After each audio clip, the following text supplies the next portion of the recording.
Hi guys, let me show my Blender designs today.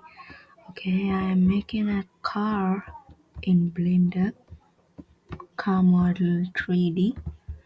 Let's start making. First, we need to blend. Okay, we have something.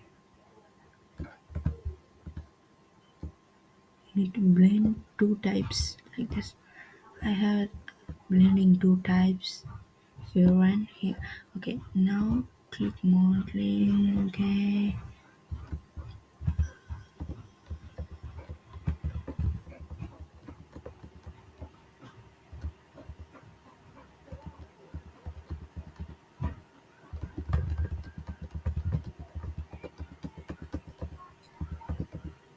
Okay.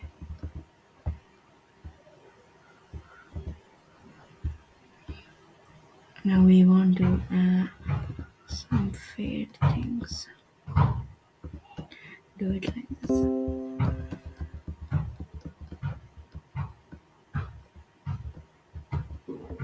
And just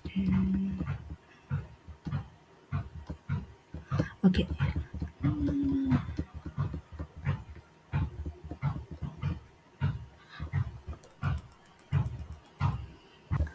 After few hours, I made this.